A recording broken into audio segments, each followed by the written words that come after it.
আশিক। এই হচ্ছে 201 গম্বুজ মসজিদ। এই যে মঈনুদ্দিন, নাজিম, মিলন।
দুইশো এক গম্বুজ মসজিদ হল পৃথিবীর সবচেয়ে বেশি গম্বুজ এবং দ্বিতীয় উচ্চতম মিনার বিশিষ্ট মসজিদ।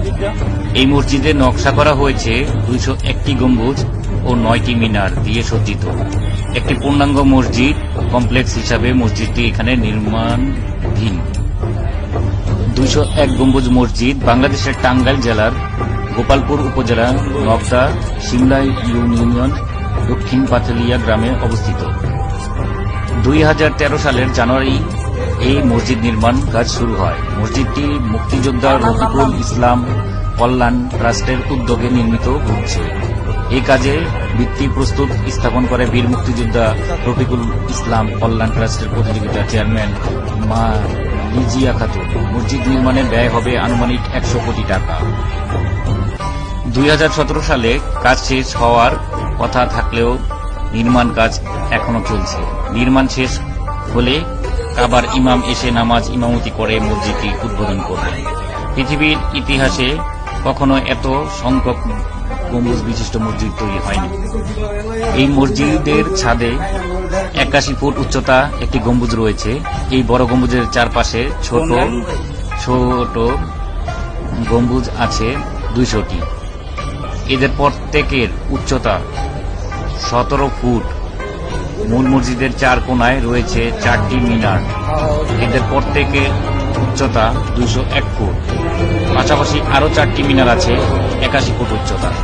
সবচেয়ে উঁচু মিনারটি মসজিদের পাশে অবস্থিত।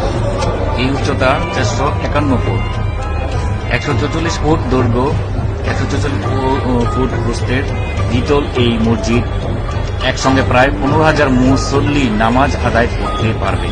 মসজিদের দেয়ালে টাইলস অঙ্কিত রয়েছে পূর্ণ পবিত্র কুরআন শরীফ। যে কেউ বসে দাঁড়িয়ে মসজিদের দেয়ালে অঙ্কিত কুরআন শরীফ পড়তে পারবে। মসজিদের প্রধান দরজা নির্মাণে ব্যবহার করা হবে 50 মণ পিতল। আজান দেওয়ার জন্য মসজিদের সবচেয়ে উঁচু মিনারের বানানো হবে এবং মসজিদটি সম্পূর্ণ শীতাতপ নিয়ন্ত্রণ হলেও এতে স্বসাদৃত বৈদ্যুতিক পাখা যুক্ত করা হবে। একটি সুন্দর মসজিদের অবয়ব দেখা যাচ্ছে টাঙ্গাইলে। 15 বিঘা জমির উপর বিশাল মসজিদ ও মসজিদ কমপ্লেক্স অবস্থিত।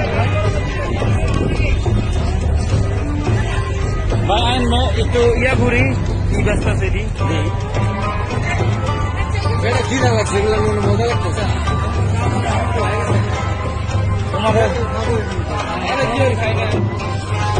ওই যে পাগল বুঝছো এর লেগে একলা হবে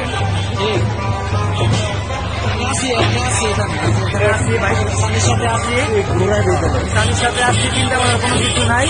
স্বামীকে আমি প্রোটেক্ট দিয়েই বাসায় পৌঁছাই দিব, কোনো চিন্তার কিছু নেই। আমার প্রোটেক্টর ইয়ে আছে, আল্লাহর রহমত, নো টেনশন।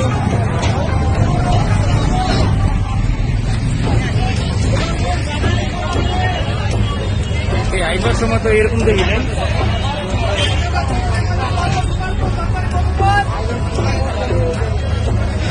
মানে খোলা ছিল।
আর মনটা আত্মহত্যা করতে নাকি এই পরিবেশটা সুন্দর, ঠিক না?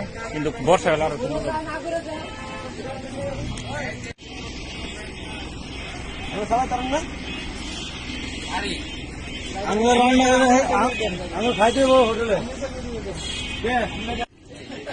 হেমনগর ডিগ্রি কলেজ ঢাকা বিভাগের টাঙ্গাইল জেলার গোপালপুরের শিমলাপাড়া মৌজায় বর্তমানে হেমনগর অবস্থিত। জমিদার হেমচন্দ্র চৌধুরী এই জমিদার বাড়ি নির্মাণ করেন। 1990 তিনি তার এলাকার মানুষকে কঠোর হাতে শাসন করতেন। জমিদার বাড়ি অতিক্রম করতে হলে তাদেরকে খালি পায়ে ক্রমাগত মাথা ঝুঁকিয়ে অনুগত প্রকাশের পাশাপাশি উল্টা হয়ে হাঁটতে হতো। এ সকল নিয়ম মানতে বাধ্য করা হতো তাদের। হেমচন্দ্র চৌধুরী 1880 সালে 1286 বঙ্গাব্দ মধুপুর উপজেলায় আমবাড়িয়া রাজবাড়ি ত্যাগ করে গোপালপুর উপজেলায় জাওয়াইল ইউনিয়ন সুবর্ণখালী গ্রামে নতুন রাজবাড়ি নির্মাণ করেন।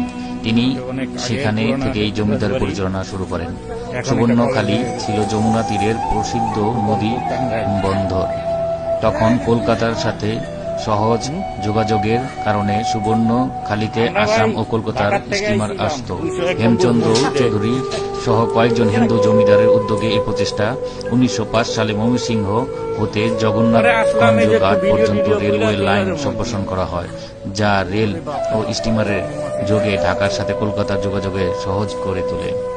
হেমবাবু সুবর্ণখালী হতে সরিষাবাড়ি উপজেলা জগন্নাথগঞ্জ ঘাট পর্যন্ত 5 কিলোমিটার সড়কে হেরি বন্ড করে টমটম ও পালকিতে যাতায়াতের ব্যবস্থা করেন। জানা যায় এটি গোপালপুর উপজেলার প্রথম পাকা সড়ক। হেমচন্দ্র চৌধুরী 1890 সালে শিমলাপাড়া মৌজায় নতুন একটি দ্বিতল রাজপ্রাসাদ নির্মাণ করেন। এটি সুবর্ণখালী থেকে 3 কিলোমিটার পূর্ব দক্ষিণে অবস্থিত। উঁচু ও প্রশস্ত দেওয়ালে ঘেরা বাড়িটির ভেতর সাপ, পানি জন্য একাধিক কূপ খনন করা হয়েছিল। সেখানে ছিল চিড়িয়াখানা, পুজোমা, হাতিশালা, ফুলের বাগান। পুরীর দালানের সামনে ছিল দ্বিতল নাটঘর। বাড়িটির ভেতরে ও সামনে রয়েছে পাকা সান, ইট ও সুরক্ষিত বাঁধানো ঘাট সহ বিশাল পুকুর, দিঘি। পুরীর দালান আশেপাশে স্বজনদের জন্য ছান বাঁধা ঘাট সহ দিঘি ও পাকা বাড়ি নির্মাণ করা হয়েছে। ভবনের দেওয়াল, পিলার, ফটকে রঙিন কাজ ব্যবহার করে ফুল, তারা গাছ ইত্যাদি তৈরি করা হয়েছে। অত্যন্ত কারুকার্য মণ্ডিত দামি কড়ি, অপূর্ব পাথরের মোড়ানো। অগ্রভাগে দুটি পরীর ভাস্কর্য সমৃদ্ধ বাড়িটি লতা পাতা ও অপরূপ নকশায় তৈরি। দিল্লি ও কলকাতার কারিগর রাজমিস্ত্রি দিয়ে ইট সুরকি দিয়ে বাড়িটি দেখে মনে হয় যেন শিল্পকর্ম।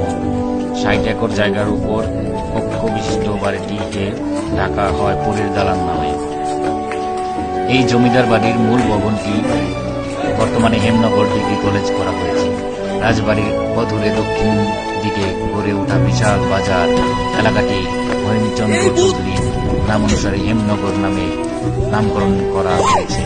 বর্তমানে 1999 সালে বাড়িটি একটি মহাবিদ্যালয় ডিগ্রি কলেজে স্থাপন করা হয়েছে। ট্যাঙ্ক নাকি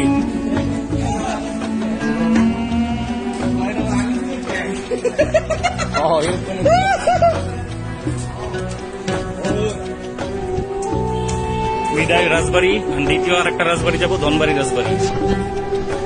নওয়াব আলী চৌধুরীর প্রথম পুরুষ শাহ আতিকুল্লাহ বাগদাদ হতে দিল্লিতে আসেন। তৎকালীন দিল্লির বাদশাহ তার কাছে মুরিদ হন এবং তৎকালীন পূর্ব বাংলায় বসবাসের জন্য জায়গির প্রদান করেন। প্রথমে তিনি পাবনা জেলার নাকালিয়াতে বসবাস করতে থাকেন। পরবর্তী বংশধরগণ নাকালিয়া হতে ঢাকার জেলায় হাসমিলানো চলে আসেন। শাহ আতিকুল্লাহ অধস্থন বংশধর শাহ সৈয়দ খোদা বক্ষস, তার এক ছেলে সৈয়দ মোহাম্মদ শাহ, এক মেয়ে সাইদা তালিবুন নেসা চৌধুরানী। পাঠানদের পতনের যুগে তুর্কিদের জমিদারি ছিল ধনবাড়িতে। এ বংশের উত্তর পুরুষ ছিলেন রাজ আলী খাঁ সাহেব। বংশই বৈরান নদীর মাঝখানে অপূর্ব নৈসর্গিক প্রকৃতির মাঝে এই বাড়ির অবস্থান। চন্দ্র বংশীয় রাজা যশোদর সাবেক পুকুরিয়া বর্তমানে ধনবাড়ি এই পরাগণার অন্তর্গত ছিল। শাসক ছিলেন মোগল আমলে। তার সেনাপতি ছিলেন গৌড়ের সুলতানের উমরা তনুয়ার খাঁ।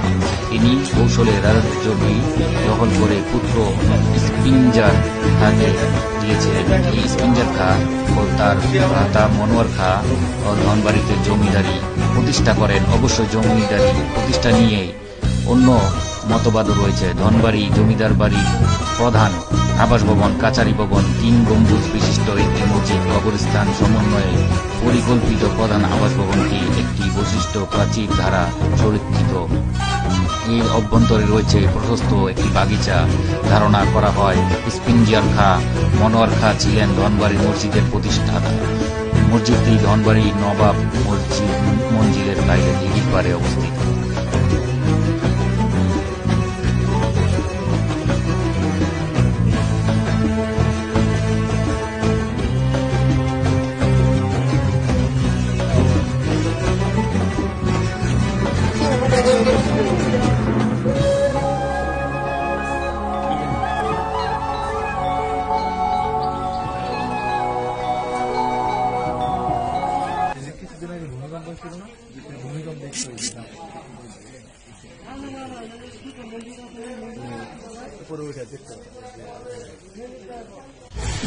রাজধানী শহর ঢাকা থেকে 125 কিলোমিটার দূরে টাঙ্গাইলের এই মধুপুর উপজেলা অবস্থিত। টাঙ্গাইল জেলার শহর থেকে ময়মনসিংহ যাবার পথে রসুলপুর মাজার নামক স্থানে গিয়ে মধুপুর জাতীয় উদ্যানের প্রধান ফটক বাম দিকে দেখতে পাওয়া যায়। ফটকের পাশে মধুপুর জাতীয় উদ্যান রেঞ্জ অফিস সহ সরকারি বন সংরক্ষকের অফিস অবস্থিত। সেখান থেকে অনুমতি নিয়ে বনের ভিতরে ঢুকতে হয়। এই উদ্যানে 1982 সালের হিসাবে অনুযায়ী 8,436 হেক্টর এলাকা জুড়ে বিস্তৃত হলো। এটি পূর্বের আয়তন থেকে অনেক ছোট হয়ে এসেছে। অনেকের মতে এটি প্রায় অর্ধেক। এই উদ্যান মূলত শাল বনের খানিকটা অংশ নিয়ে গঠিত। উদ্ভিদ বৈচিত্র্য শাল, বহের, আমলকি, হলুদ, আমড়া, জিগা, বাঁধি, অশ্বর, বট, সর্পগন্ধা, শতমূলী, জয়না, বিধা, আজকি, হাড়গাজা, বেহুলা প্রভৃতি নানা জাতের বৃক্ষ রাজিতে শোভিত এই উদ্যান। এছাড়াও বিভিন্ন প্রজাতির পাহাড়িয়া, আলু ও সটি,